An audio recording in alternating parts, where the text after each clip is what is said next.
اعوذ باللہ من الشیطان الرجیم، بسم اللہ الرحمن الرحیم۔ معزز محترم خواتین و حضرات، طلباء و طالبات، آج ہماری گفتگو کا ٹاپک ہے حکمران طبقے کے لیے قانون کی پاسبانی کیوں ضروری ہے، وضاحت کریں۔ حکمران طبقے کے لیے قانون کی پاسبانی اس لیے ضروری ہے کہ وہ عوام کے لیے مثال کی حیثیت رکھتے ہیں۔ حدیث پاک میں ارشاد ہے، الناس علی دین ملوکہم، لوگ اپنے حکمرانوں کے نقش قدم پر ہوتے ہیں، لہذا حکمران قانون کے محافظ ہیں۔ اگر وہ خود ہی قوانین کو توڑنے لگ جائیں تو کون قوانین پر عمل کرے گا؟ اس لیے حکمرانوں پر قانون کی پاسبانی کی ذمہ داری اور بھی بڑھ جاتی ہے۔ عصر حاضر اور قانون کا احترام۔ یوں تو دنیا کا کم عقل سے کم عقل انسان بھی قانون کی ضرورت، اس کی پابندی اور اہمیت کا اعتراف کرے گا، لیکن کم لوگ ایسے ہیں جو عملی طور پر قانون کے تقاضے پورے کرتے ہیں۔ عصر حاضر میں دو افراد کے باہمی تعلقات سے لے کر بین الاقوامی تعلقات تک لوگ ضابطے اور قانون کی پابندی سے گریزاں ہیں، اور لا قانونیت کے اس رجحان نے دنیا کا امن و سکون غارت کر دیا ہے۔ قانون کی خلاف ورزی کیوں کی جاتی ہے؟ بنیادی طور پر اس کی دو وجوہات ہیں۔ نمبر ایک، خود غرضی اور مفاد پرستی۔ نمبر دو، اپنے آپ کو قانون سے بالا تر سمجھنا۔ آج فی زمانہ ہمارے ہاں ہر انسان اپنے مفاد کا بندہ بن چکا ہے، اس کو دوسرے کے مفاد سے کوئی غرض نہیں ہے۔ وہ اپنی ضروریات کو ترجیح دیتا ہے، اپنے مفادات کو ترجیح دیتا ہے، وہ اپنے مفادات کا لالچی ہے، اور بزام خیش یعنی اپنے اوپر ایک گھمنڈ کرتے ہوئے وہ اپنے آپ کو قانون سے اونچا سمجھتا ہے کہ میں تو قانون سے اونچا ہوں۔ یہ ہے اس کا محض گھمنڈ ہے، اس کا تکبر ہے، اس کا غرور ہے، اس کی انانیت ہے۔ وہ اپنی ذات کا بت بنا کر بیٹھا ہوا ہے کہ میں تو قانون سے بالا تر ہوں۔ حکمرانوں کے لیے احترام قانون کیوں ضروری ہے؟ لوگوں کے دلوں میں قانون کے احترام کا سچا جذبہ اسی صورت میں پیدا ہو سکتا ہے کہ خود حکمران طبقہ بھی قانون کی پاسبانی کرے اور اپنے اثر و رسوخ کو قانون کی زد سے بچنے کا ذریعہ نہ بنائے۔ آج دنیا میں قانون کے سامنے سب کے برابر ہونے کا چرچا تو بہت ہے، یہ ڈھونگ تو بڑا رچایا جاتا ہے، اس بات کا ڈھنڈورا تو پیٹا جاتا ہے کہ قانون کے سامنے سب برابر ہیں، قانون کی نظر میں سب برابر ہیں، لیکن دنیا کا شاید ہی کوئی دستور یا آئین ایسا ہو، کانسٹیٹیوشن ایسا ہو جس میں حکمران طبقے کو مخصوص سہولیات مہیا نہ کی گئی ہوں، اور قانون میں آقا و غلام اور شاہ و گدا کا کوئی امتیاز نہ ہو۔ یہاں بڑے کے لیے قانون اور ہے، چھوٹے کے لیے قانون اور ہے، طاقتور طبقے کے لیے قانون اور ہے، کمزور طبقے کے لیے قانون اور ہے۔ بلکہ اگر میں یوں کہوں تو شاید بہتر ہوگا کہ حکمران طبقے کے لیے کوئی قانون نہیں ہے، طاقتور طبقے کے لیے، اثر و رسوخ رکھنے والے کے لیے، عہدہ و جاگیر رکھنے والے کے لیے کوئی قانون نہیں ہے۔ اگر قانون ہے تو وہ صرف گدھا کے لیے ہے، وہ فقیر کے لیے ہے، وہ بھکاری کے لیے ہے، وہ منگتے اور غریب انسان کے لیے ہے۔ طاقتور اور امیر انسان کے لیے تو قانون ہی کوئی نہیں ہے۔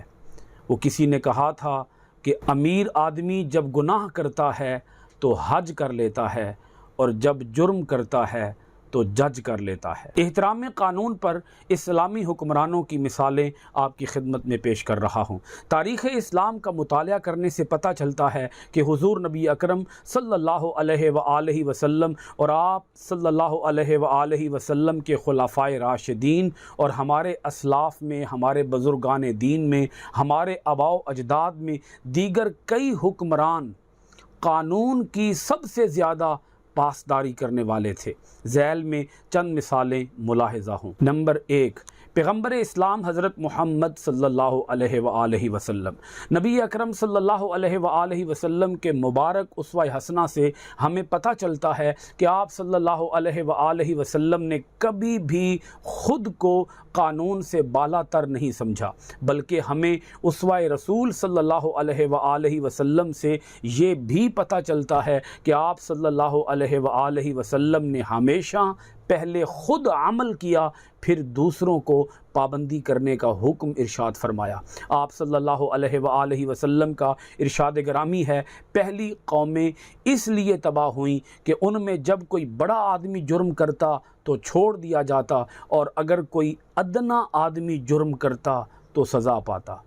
اب میں دوسری مثال آپ کی خدمت میں پیش کروں گا، حضرت ابو بکر صدیق رضی اللہ تعالی عنہ۔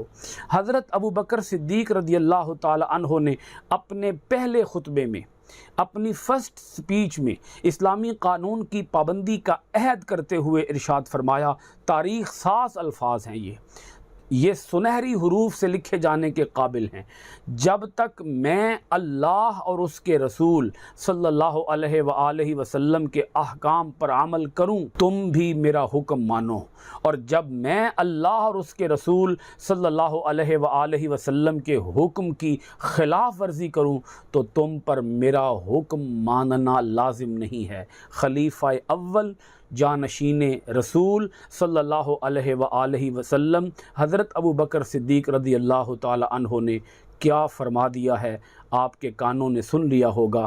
کاش آج کے حکمرانوں کو بھی یہ بات سمجھ آ جائے۔ اگر حکمران اپنے اوپر اللہ اور اس کے رسول کا حکم لاگو کرے گا تو نیچے عوام الناس بھی اپنے اوپر اللہ اور اس کے رسول کے حکم کو لاگو کریں گے۔ تیسری مثال آپ کی خدمت میں بیان کروں گا، حضرت عمر فاروق اعظم رضی اللہ تعالی عنہ کی۔ مسجد نبوی کے صحن میں ایک صحابی نے اٹھ کر حضرت فاروق اعظم رضی اللہ تعالی عنہ پر یہ اعتراض کر دیا کہ مال غنیمت کے حصے سے ملنے والے کپڑے سے میری قمیض تو نہیں بنی، اے خلیفہ آپ کی قمیض کیسے بن گئی؟ تو آپ نے مجلس میں بیٹھے اپنے بیٹے حضرت عبداللہ رضی اللہ تعالی عنہ کی طرف اشارہ کیا اور کہا کہ میرے بیٹے نے مجھے اپنے حصے کا کپڑا عطیہ کر دیا تھا، جب کہ بیٹے نے بھی گواہی دی تو وہ صحابی خاموش ہو گئے۔ قانون کی پاسداری کی یہ اعلیٰ ترین مثال ہے۔ اس صحابی نے کھڑے ہو کر یہ اعتراض کیا تھا، الآن لا نسمع ولا نطیع، اے خلیفہ وقت حضرت عمر، ہم اس وقت تک آپ کی بات نہ سنیں گے، آپ کی نہ ہی اطاعت کریں گے، نہ ہی آپ کو فالو کریں گے، جب تک آپ اپنی اس قمیض کا ہمیں حساب نہیں دیں گے۔ ایک عام رعایا میں سے ایک عام شخص اٹھ کر یہ سوال کر رہا ہے کہ اے خلیفہ اول آپ اپنی قمیض کا حساب دیں۔ یہاں کس کو جرأت ہے کہ وہ اپنے وزیر اعظم سے، اپنے حکمران سے اس نوعیت کا سوال پوچھ سکے؟ حضرت فاروق اعظم رضی اللہ تعالی عنہ نے اپنے آپ کو پھر پیش کیا، اس سوال کا جواب دیا۔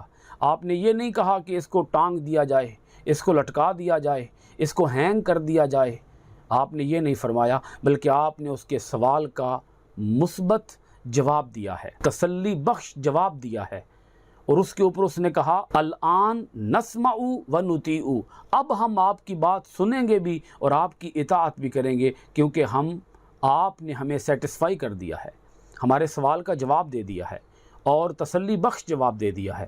حضرت فاروق اعظم رضی اللہ تعالی عنہ فرمایا کرتے تھے، خدا کی قسم میں نے خلافت کا بوجھ اٹھانا صرف اس لیے قبول کیا ہے کہ میں خود اسلامی قوانین کی پابندی کروں اور دوسروں سے پابندی کرواؤں۔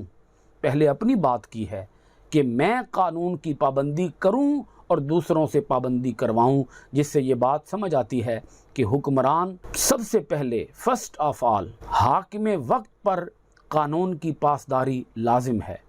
اگر حاکم وقت قانون کی پاسداری کرے گا، قانون کی بالادستی کو قائم کرے گا، قانون کو فوقیت دے گا، قانون کو اہمیت دے گا اور قانون کو اپنے سے اوپر رکھے گا، تو عوام الناس بھی یقیناً اس قانون کی پابندی کریں گے، چوتھی مثال پیش کر رہا ہوں حضرت عثمان غنی رضی اللہ تعالی عنہ کی۔ آپ کے دور خلافت میں جب کچھ فتنہ پرور لوگوں نے مدینہ منورہ پر حملہ کر دیا تو آپ سے عرض کی گئی کہ آپ حکم دیں تو ان باغیوں کا قلع کما کر دیا جائے، ان کو نیست و نابود کر دیا جائے، ان کو ملیہ میٹ کر دیا جائے۔ آپ نے فرمایا میں اپنی ذات کی وجہ سے اللہ کے رسول صلی اللہ علیہ وآلہ وسلم کے شہر میں قتل و غارت گری کبھی برداشت نہیں کروں گا، لہٰذا میری وجہ سے کسی کو نقصان نہ پہنچایا جائے۔